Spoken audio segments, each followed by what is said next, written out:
Hello there, I'm Joshua Moore, and I will be telling you about the basics of Flash CS3. In this tutorial, I will cover your workspace, your frames, tweening, the onion skin, and so much more. Keep watching and you will be amazed at what you can learn from Flash CS3. This is your workspace. It contains the space provided for drawings and animations. The white box is what will appear in the final video. Whatever is inside it will be included in your Flash piece. The gray point, however, is for extras that you don't want to appear in the Flash video. Whatever is in this area will not show up in your piece. This can be useful in terms of tweens, which I will later explain in the video tutorial. It can also be best used when you have something that you want to make multiple copies of. Whatever you decide to use the black and white or the white and gray points for is your decision. You can change the color of the white box, but I'll explain about that later in the tutorial. Let's talk about tools for a minute. The selection tool is fairly self-explanatory. It allows you to select either a single line or multiple objects in the workspace. The lasso tool allows you to select some shapes that are a bit harder to get with the regular selection tool. The pin tool allows you to make some curved lines, but it's not recommended to use since it's a bit complex. The text tool allows you to enter text on your workspace. That one is also self-explanatory. The line tool makes some straight lines, which can be rather helpful at times. The shape tool can make some basic shapes for you so that you don't have to go through the trouble of making them yourself. The pencil tool is like the pen tool, but it is much simpler to use and isn't as time-consuming. The brush tool does the same thing as a pencil tool. The only difference is that it's even more controllable than the pencil tool and easier to use, but the end result does not present smooth lines. The ink bottle tool is fairly useless, so I won't waste time explaining it. The bucket tool fills whatever is inside a shape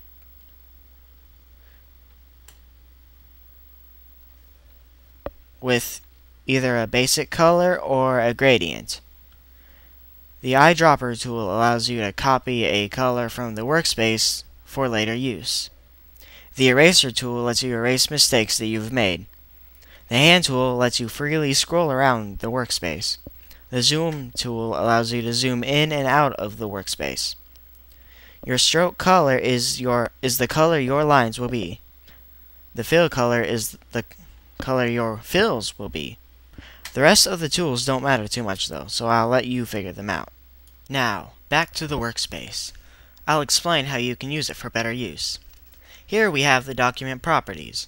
As you can see, there are a handful of various options you can use to edit your workspace. The title and description is pretty self-explanatory. The dimensions are your width and height of the white box in the center of the workspace. Match is a few presets. Printer is the size of a regular piece of paper. Contents is whatever is on your workspace, and the white box will increase until everything is inside it. Default is whatever is preset to your normal size. The background color is where you can change the color of the white box to something else. Frame rate is the amount of frames that will be presented per second on a video. The higher the frame rate, the smoother the product will be, but at the cost of more frames needed. Your ruler units are the unit you want to set as the size of the workspace, such as pixels or inches. Clicking on the Make Default button will make your current changes into your default settings for later use. Next up, the layers. Layers allow you to add multiple objects without having to edit anything that is either in front or behind whatever is in the way.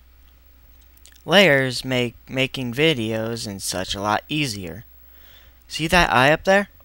When you have that on, nothing on the selected layer will appear. The lock keeps you from editing the layer. It's good if you want to draw something in another layer but accidentally have another one selected. The colored boxes are pretty cool. They only show the outline of everything that was drawn. On that layer, I mean. There are many uses to these features, so try them out for yourself to find your preferred one. Let's talk about frames now. Frames play an essential role to making animations. A regular frame is just a lengthy picture that will appear on more than one frame. If you edit the frame, everything within it will change on every other part of the frames. Keyframes, however, prevent that. They basically duplicate everything to another frame and allows you to edit the object without editing anything else before or after the frame. You will also have blank keyframes, which are the same thing as regular keyframes, only they have nothing in them. Then there are tweening frames, or just plainly called tweening. Tweening is when you move an entire object for an animation. I don't like tweening because I think it is cheap, but it also helps beginners in learning about time needed for specific actions. There are more to the frames than the frames themselves, though, such as the onion skin. The onion skin allows you to see whatever is before or after the frame you're on without leaving that frame. The onion skin allows for more complex animation sequences. Although I'd hate to admit it, stick to tweening until you think you're ready to take on more complex terms of animations. Well, that's basically all there is to know in terms of learning about the Flash Basics. I hope you enjoyed this tutorial. I hope to see what you make in this fantastic program.